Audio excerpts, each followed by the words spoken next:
दधानां कर पद्माभ्यां क्षमाला कमंडलु देवी प्रसीदतु मयि ब्रह्मचारिण्य नृत्यमा। बोलिए देवी ब्रह्मचारिणी की भक्तों, माँ दुर्गा नवशक्ति का दूजा पावन स्वरूप है देवी ब्रह्मचारिणी का। माँ दुर्गा का यह स्वरूप भक्ति और सिद्धि देने वाला है, अर्थात भक्तों और सिद्धों को अनंत फल प्रदान करने वाला है। नवरात्रि के दूजे दिवस माँ ब्रह्मचारिणी का पूजन मनन करने से मनुष्य को तप, त्याग, वैराग्य, सदाचार और मनुष्यों में संयम की वृद्धि होती है। तो एक बार दोनों हाथ उठाकर बोलिए, बोलिए मैया ब्रह्मचारिणी की।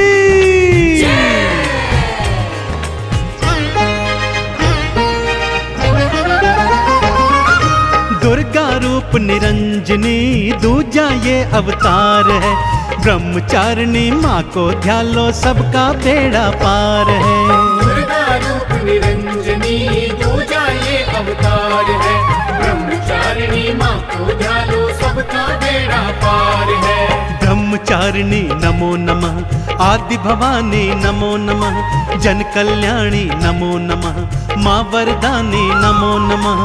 ब्रह्मचारिणी नमो नमः, आदि भवानी नमो नमः, जन कल्याणी नमो नमः, माँ वरदानी नमो नमः।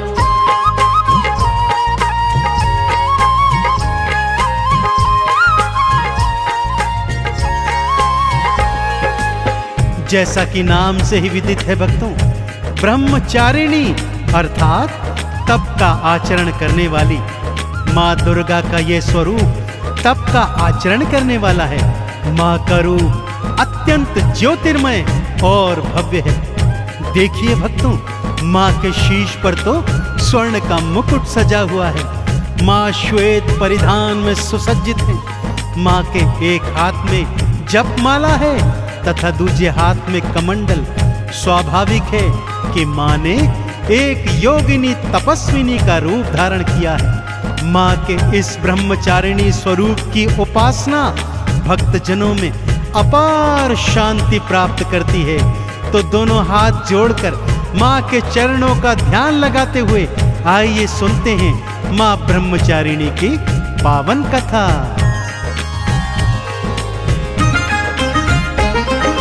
ब्रह्मचारिणी मैया भक्तों श्वेत वस्त्र को धारे है। जपमाला लेकर के हाथ में शिव का नाम उचारे है।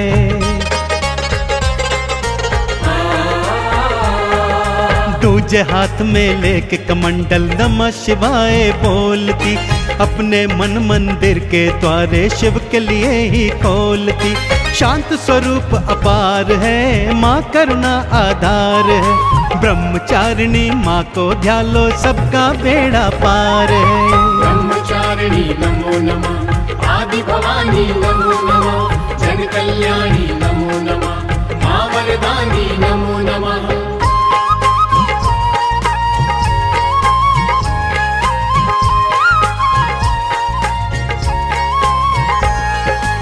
भक्तों, पहले नवरात्र में माँ शैलपुत्री की पावन कथा में मैंने आपको माँ सती की मार्मिक और पावन कथा सुनाई थी। वही माँ सती इस जन्म में पर्वतराज हिमालय के घर में पुत्री रूप में अवतरित हुई। माता पिता बहुत प्रेम से पुत्री का लालन पालन करते थे, परंतु पुत्री के मन में तो भगवान शिव को वरण करने की लगन लगी हुई थी।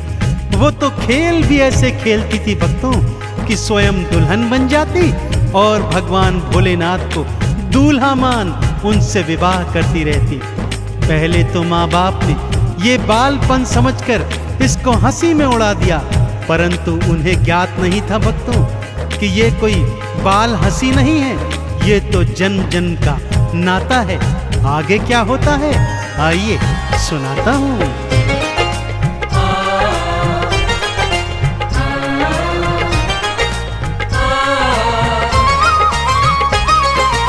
बालापन से शैलपुत्री माँ नमः शिवाय बोलती, अपने प्रेम को गौरा रानी शिव भक्ति में तोलती।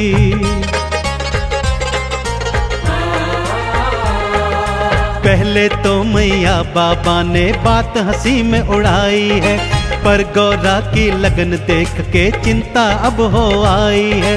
शिव इनके भगवान हैं, शिव ही इनका प्यार है, ब्रह्मचारिणी माँ को ध्यालो सबका बेड़ा पार है। ब्रह्मचारिणी नमो नमः, आदि भवानी नमो नमः, जन कल्याणी नमो नमः, माँ वरदानी नमो नमः।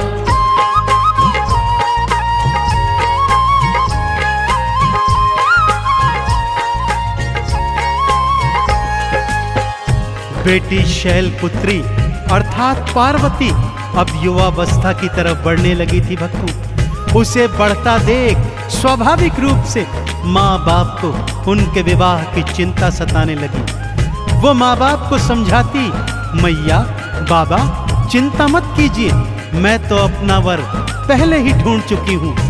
ये सुनकर तो माँ बाप और भी चिंतित हो जाते। एक दिन राज पंडित बुलवाया और तीनों लोक में भिजवाया, जाओ गौरा के लिए कोई उचित वर ढूंढ के लाओ। राज पंडित जब जाने लगे तो मार्ग में शैलपुत्री ने उन्हें रोका, बोला पंडित जी आपका भ्रमण व्यर्थ है, मैं तो मन तन धन से शिव को अपना मान ही चुकी हूँ। माँ ने समझाया, बाबा ने समझाया, सखियों ने समझाया, परंतु शैलपुत्री गौरा एक न मानी।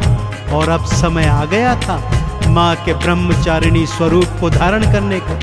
ब्रह्म ऋषि नारद के कहे अनुसार उन्हें शिव को प्राप्त करने के लिए अब घनघोर तपस्या जो करनी थी। राजमहल को छोड़ी गौरा और वनों में आई है, शैलपुत्र के रूप को त्यागा योगी रूप धराई है। छोड़े सारे वस्त्र राजसी श्वेत वस्त्र को धारा है, शिव शंकर का ध्यान लगाती शिव ही सब संसारा है। मन में अब गंगधार है, शिव ही सत्य आधार है, ब्रह्मचारिणी माँ को ध्यालो सबका बेड़ा पार है। ब्रह्मचारिणी नमो नमः, आदि भवानी नमो नमः, जन कल्याणी नमो नमः, माँ वरदानी नमो नमः।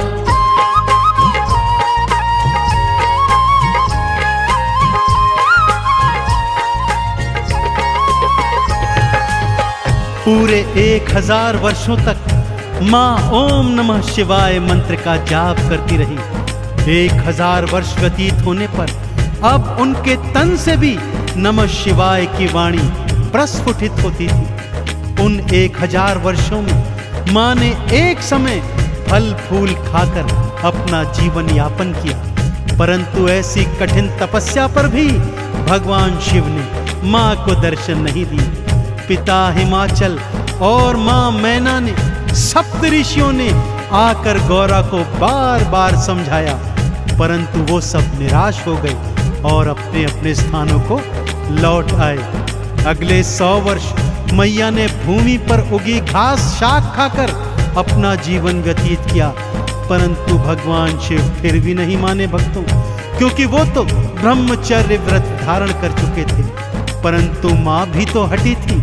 अब उन्होंने हठ योग की ठानी। माँ खुले आकाश के नीचे आ गई, एक पांव पर खड़ी हो गई, दोनों हाथों को ऊपर नमन मुद्रा में कर लिया और मुख खोलकर हवा और धूप का सेवन कर वर्षा का पानी पीकर अपना जीवन व्यतीत करने लगी।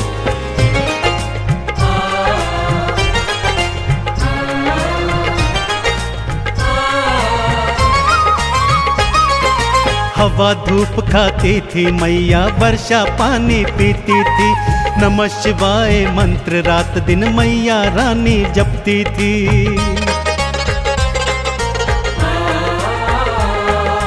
टूटे बिल्ब पत्र भी खाए घास का सेवन करती थी, सुबह शाम और रात दिना बस शिव का नाम सुमरती थी।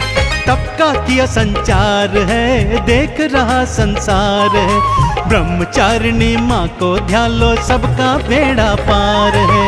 ब्रह्मचारिणी नमो नमः, आदि भवानी नमो नमः, जन कल्याणी नमो नमः, माँ वरदानी नमो नमः।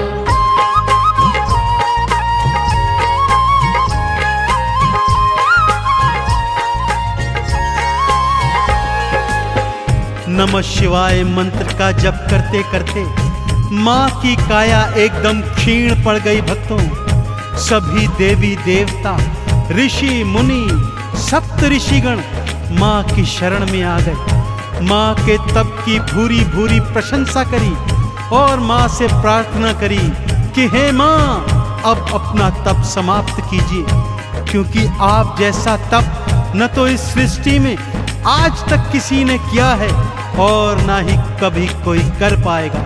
सभी ने माँ शैलपुत्री गौरा को ब्रह्मचारिणी का नाम दिया।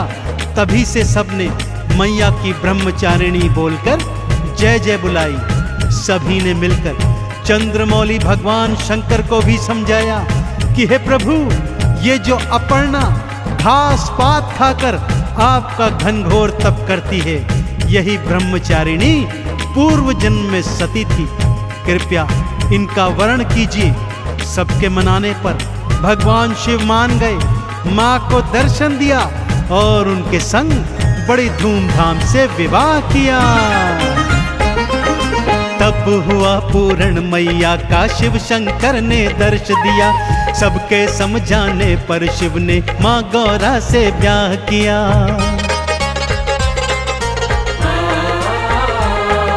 नंदी चढ़ के शिव के संग में माँ कैलाश पे आई है। चंदन तिलक लगा, भक्तों ने जय जयकार बुलाई है। खुशियों की बहार है, सृष्टि में जयकार है। ब्रह्मचारिणी माँ को ध्यान लो, सबका बेड़ा पार है। ब्रह्मचारिणी नमो नमः, आदि भवानी नमो नमः, जन कल्याणी